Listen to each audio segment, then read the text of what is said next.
Hi, I'm David Schenck. I'm an attorney and enrolled agent, enrolled to practice before the IRS, and I talk about tax issues, estate planning, and asset protection. Welcome to the first video in my series on asset protection. Today we're going to be talking about insurance, which is asset protection layer 1. I like to think of asset protection as a layer cake. And the reason I like that is not only because there are different layers of protection, but each one builds upon the other, just like a layer cake. You can't have the top layer unless you've adequately built the lower layers. And so here you see all of the various layers. Insurance is level 1, isolation, level 2, estate planning, exempt assets, and marital planning are layer 3.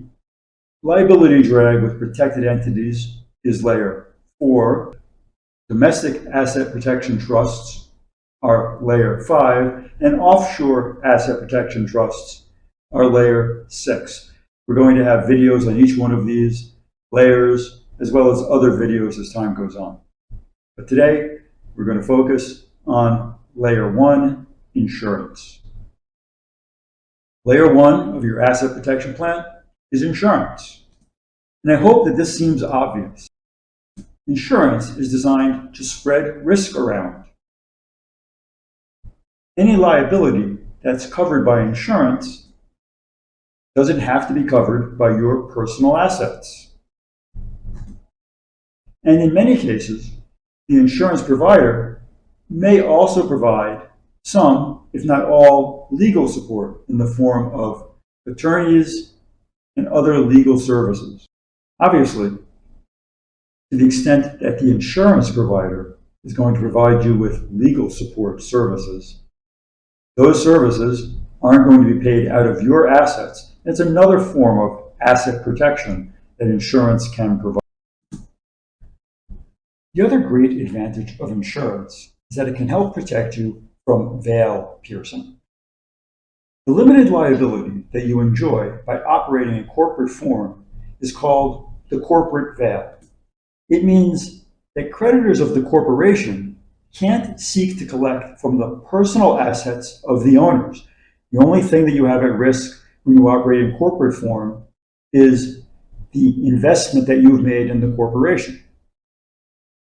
Veil piercing is when a court, and there can be a variety of reasons for doing this, allows a creditor of the corporation to seek to collect from the personal assets of the owners, which essentially destroys the liability limiting feature of a corporate form and exposes the owners to unlimited personal liability.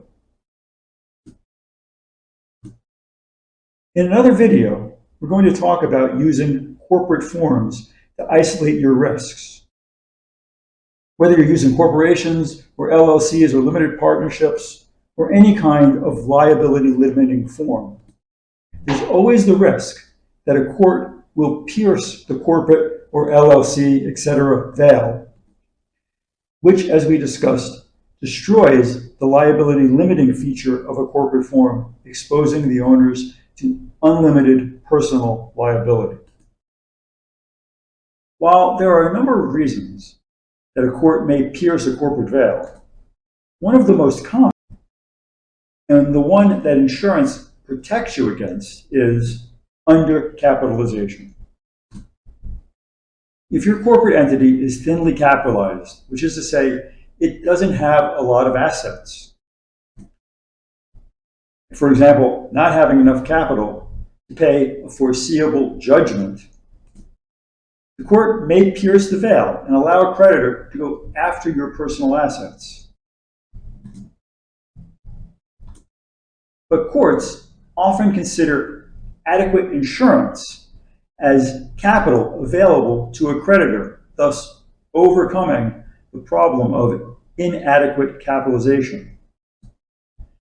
And this helps keep the veil in place and keep your personal assets secure. Of course, some risks are not insurable, or at least not easily insurable. For example, fraud usually cannot be insured against. Unjust enrichment, intentional acts, intentional torts, often either can't be insured, sometimes by state law, or are not easily insurable. For example, sexual harassment is an intentional act, very difficult to insure against. Assault, defamation, punitive damages, and other acts that the insurance company can exclude. And that's why insurance is just layer one of our asset protection cake.